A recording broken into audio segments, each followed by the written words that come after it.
안녕하세요, 여러분. 밤새 잘 주무셨습니까? 어제는 예배 잘 드리셨죠? 10월 21일 월요일 아침 밝았습니다. 오늘도 하루를 시작하며 우리에게 허락하신 은혜의 말씀 함께 묵상하며 하루를 함께 시작해 볼까요? 우리에게 주신 말씀은 요한복음 10장입니다. 1절부터 6절까지의 말씀을 제가 봉독해 드리겠습니다. 내가 진실로 진실로 너희에게 이르노니 문을 통하여 양의 우리에 들어가지 아니하고 다른 데로 넘어가는 자는 절도며 강도요 문으로 들어가는 이는 양의 목자라. 문지기는 그를 위하여 문을 열고 양은 그의 음성을 듣나니 그가 자기 양의 이름을 각각 불러 인도하여 내느니라. 자기 양을 다 내놓은 후에 앞서가면 양들이 그의 음성을 아는 고로 따라오되 타인의 음성은 알지 못하는 고로 타인을 따르지 아니하고 도리어 도망하느니라. 예수께서 이 비유로 그들에게 말씀하셨으나 그들은 그가 하신 말씀이 무엇인지 알지 못하니라. 아멘. 주님의 말씀입니다. 주님께 감사드립니다. 이 아침에 우리에게 주신 말씀 가지고 목자의 음성을 듣게 하소서라는 제목으로 말씀을 증거하도록 하겠습니다.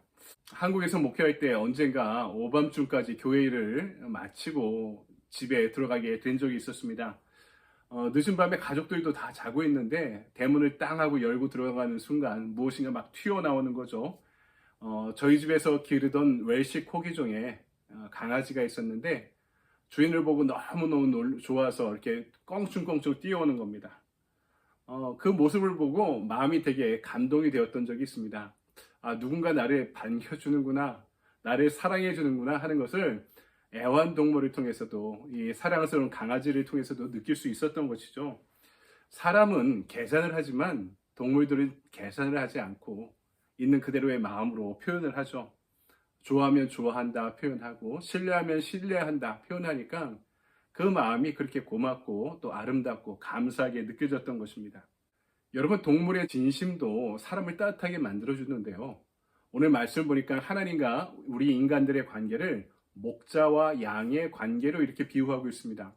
우리가 양을 키워보지 않아서 그것을 잘 모른다면 아마도 여러분 애완동물이라고 한번 상상하셔도 될 것 같습니다. 여러분, 그 동물들이 주인에게 느끼는 감정은 바로 종교적인 감정과 유사한 게 너무나 많다고 생각합니다. 19세기 독일에서 유명한 두 철학자가 그리고 신학자가 논쟁을 한 적이 있었습니다. 한 사람은 해석학의 기틀을 만든 그리고 목회자이기도 했던 슐라이어 마하라는 사람이었고요. 한 사람은 근대 철학의 완성자다라고 평가받았던 그리고 변증법의 창시자인 헤겔이라는 사람입니다. 슐라이어 마하가 그의 종교론이라는 아주 유명한 책을 이렇게 시작합니다. 종교는 형이상학도 도덕도 아니요 절대 의존의 감정이다 라는 명제로부터 그의 논리를 주장을 시작하는데요. 이 책을 읽고 헤겔이 한 말이 있습니다. 절대 의존의 감정이 바로 믿음이고 신앙이라면 우리 집 강아지가 나를 믿고 있는 거냐, 신앙하는 거냐, 그게 종교냐, 이렇게 이죽거렸던 것이죠. 헤겔은 아마도 이 비유의 말에 대해서 잘 이해하지 못한 것 같습니다. 여러분, 신앙은요 절대 의존의 감정이기도 합니다. 그것은 양이 목자에 대해서 느끼는 감정과도 같습니다. 그리고 오늘 비유를 통해 알 수 있듯이 목자의 음성을 듣고 분별하고 따르는 이 양의 모습을 통해 우리도 그 감정을, 이 신앙의 감정, 종교적인 감정을 전적으로 이해할 수 있는 것입니다. 그렇다면 목자와 양의 관계는 어떤 관계일까요? 첫 번째로 그것은 친근성의 관계입니다.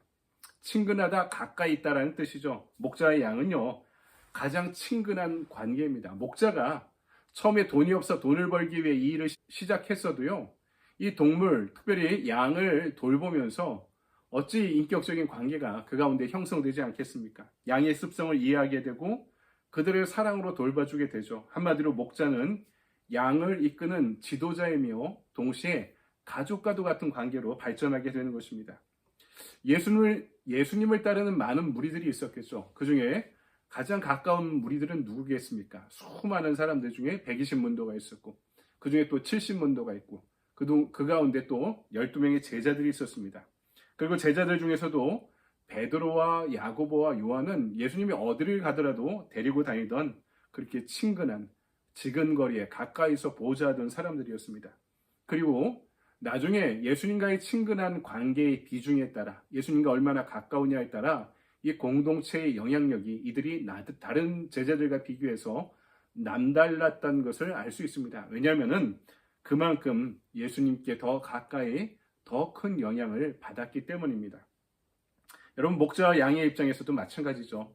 항상 문제를 일으키면서 무리를 이탈하는 양을 보면 처음에는 이 녀석 봐라 하면서 안타깝겠죠. 그것이 반복되면 짜증나고 또 그것이 계속 반복되면 절대로 말을 안 들어먹으면 이 양에 대해서 분노하게 될 것입니다.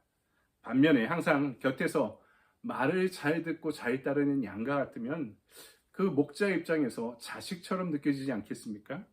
하나님과 우리의 관계가 목자와 양과의 관계가 같다면 우리 또한 그분의 곁에 가까이 있어야지만 그분의 음성을 들을 수 있습니다. 반면에 그분을 멀리하고 어려워하고 또 그분과 대적하게 되면 멀어지게 되겠죠. 그분의 말씀을 민감하게 받아들일 리가 없습니다. 여러분, 우리가 목자의 음성을 듣기 위해서는 그분께 가까이 가야 됩니다. 그분과 눈을 맞추고 대화해야 됩니다. 이미 주님께서는 우리의 눈높이에 맞춰 성육신하셨습니다. 인간의 몸을 입고 이 땅에 오시고 성령으로 자유롭게 우리와 동행하시는 분이 되셨습니다. 그렇다면 우리도 그분께 다가가고 영혼의 눈을 맞추고 그분의 말씀에 귀를 기울여 교제해야 됩니다. 구원이란 내가 그분께 받아들여졌다는 그 사실을 받아들이는 것입니다. 여러분, 이것이 목자를 사랑해서 목자의 음성을 잘 듣고자 하는 양과 목자의 관계와 같다는 것을 기억하십시오. 두 번째, 목자와 양의 관계는 절대성입니다.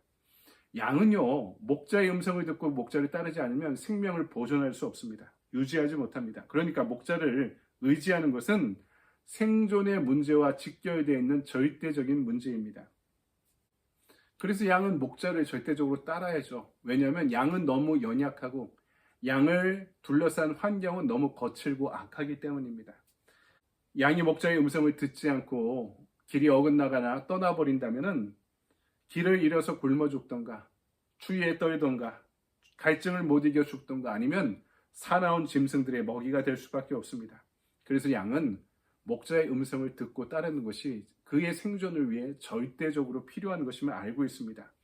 무엇을 지시하고 계시는지 어디를 가리키고 계신지 똑바로 듣고 바라봐야 됩니다.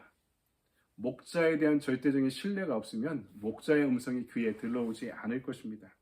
우리가 양과 같은 우리가 목자 되신 주님을 절대적으로 믿고 따라야 되는 이유가 여기에 있습니다. 목자 되신 주님께서는 양과 같은 우리를 위해 당신의 생명을 주셨기 때문입니다. 그래서 우리와 주님의 관계는 목자와 양의 관계를 뛰어넘어 아버지와 자녀의 관계로 발전하게 된 것이죠. 그 누구도 그 관계를 가릴 수 없는 절대적인 관계가 되었다는 것입니다.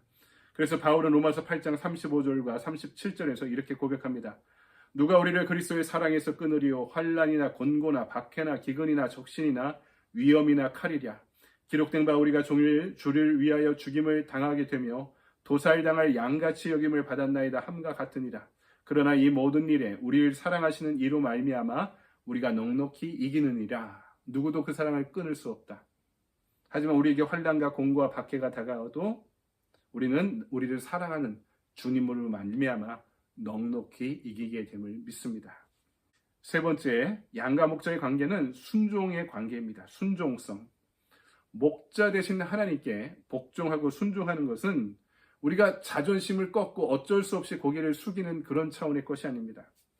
우리 한국 사람들이 불행한 역사를 경험했고 또 독재의 시대를 경험했기 때문에 그리고 전적으로 머리를 숙일 만한 윗세대를 그런 모델들을 잘 경험해보지 못했기 때문에 복종하다, 순종하다라는 말을 되게 부정적으로 받아들이는 경향이 있습니다. 하지만 우리는 진리의 말씀과 성령의 인도하심 가운데 이것을 은혜로 경험하고 있습니다. 그리스도께서 당신을 따르라, 나를 따르라 명령하신 것은 군인들 사이에서의 명령이 아닙니다. 그 길이 살 길이고 가장 좋은 길이고 올바른 길임을 그분의 삶과 죽음, 십자가 부활을 통해 이미 우리에게 보여주시기 때문에 그 생명의 길을 우리가 따라갈 수 있도록 인도하시고 계시는 것입니다. 주님께서 아버지의 뜻에 순종하셨듯이 우리가 주님의 뜻에 순종하기를 원하십니다. 그리고 서로의 발을 씻어주시면서 말씀하셨죠. 서로 순종하라, 서로 복종하라. 왜냐하면 주님께서 먼저 우리를 위해 그렇게 섬기시고 복종하시고 사랑하셨기 때문입니다. 그것이 바로 목자의 마음임을 알기에 우리는 그분의 마음을 따를 수 있는 것입니다. 오늘 하루 이 은혜 말씀 가운데 목자 되신 주님과 친밀히 교제하시기 바랍니다. 그분을 절대적으로 의지하시기 바랍니다. 그리고 그분의 음성을 잘 듣고 분별하고 순종할 수 있는 저와 여러분의 하루가 되기를 주님의 이름으로 간절히 축원드립니다. 아멘. 적용의 질문을 볼까요? 내 인생의 혼란과 방황 가운데도 주님의 인도하심을 경험하고 따랐던 적이 있습니까? 예수님의 음성을 듣고 따르기 위해 무엇을 결단하겠습니까? 앞이 안 보이고 모든 것이 꽉 막힌 상황 가운데도 주님의 말씀 의지하여 성령의 인도하심 의지하며 그것을 극복했던 경험이 있으십니까? 그런 은혜의 경험들이 다 있으실 것입니다. 여러분, 오늘 하루의 삶 가운데도 우리가 일상의 영역에서 예수님의 말씀을 바로 듣고 따르기 위해서 내가 결단해야 될 바가 무엇인지 선택하고 적용하고 또 순종할 수 있는 하루가 되길 바랍니다. 오늘도 이 말씀의 은혜 가운데 복된 하루, 좋은 하루 보내시기 바랍니다. 여러분 감사합니다.